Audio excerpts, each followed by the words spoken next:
So now it's starting to talk a little bit. A bit of mouth. Shorten it a bit.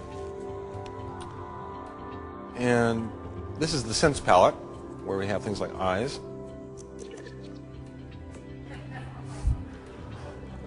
They have handles, so we can adjust them. So typically, this, to create a character like this in a computer game would take, a computer game professional, several days or maybe a few weeks to create. But we've basically gotten it down to, a couple minutes, for an average game player to create this and bring it to life. So here in about 20 mouse clicks, I've created a character. Now, that's the modeling side of it. Now, if we go to the texturing step here, again, this is generative. So basically, I pick a color here, and then each one of these represents a different texture script. It'll actually analyze things like where the backbone is, where the shadowing should be, the belly, and each one can apply different kind of patterns to this creature automatically. And when I'm ready, I can actually see how it animate. So this button up here will now bring the creature to life. Now, at this point, the computer analyzes the way this thing is built and figures out how it moved and behaved in the world. Or what would it sound like? Fight, play, and show emotional reaction. So anything the player can create in this editor, and they can create a very wide variety of things, the computer will figure out, basically how it should come to life and behave. Also, it'll calculate kind of what the babies would look like. So.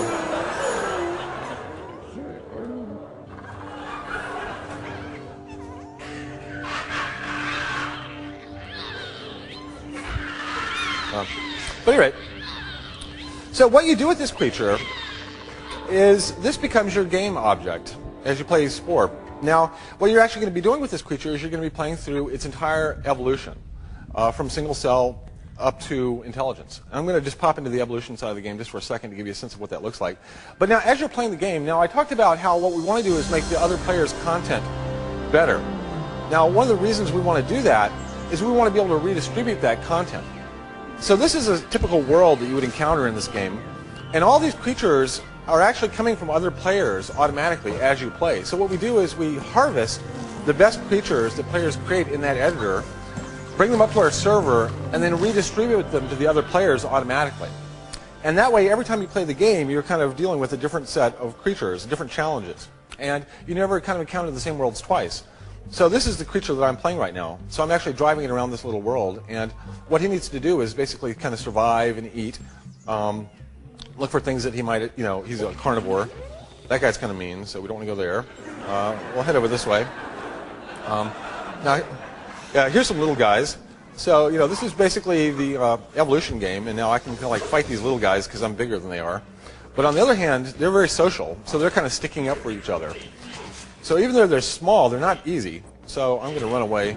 I'm too lazy to fight those guys. I'm going to look for an easier meal. Maybe over here. Oh yeah, there's another little guy. Oh no, that doesn't look good. Okay. So yeah. So life is hard, but now these are herbivores. So depending on what you've designed in the game, you might have a carnivore, herbivore, omnivore. These guys, I might be able to get their egg really quick, but they won't eat me, but they are going to try to defend their nest, and nope, they're coming after me. Oh, I have to cheat. Okay, I'm going to respawn. So I'm cheating. Yeah, okay, I cheat. But there's also a whole social game that you can play here, and these are my own species, these creatures over here. One of the things I can do is choose to become more social. I can kind of interact, with primitive vocalizations. Now this one with the hearts is ready to mate, so I can actually click on this one. And what you're doing is you're actually playing through every generation of this creature.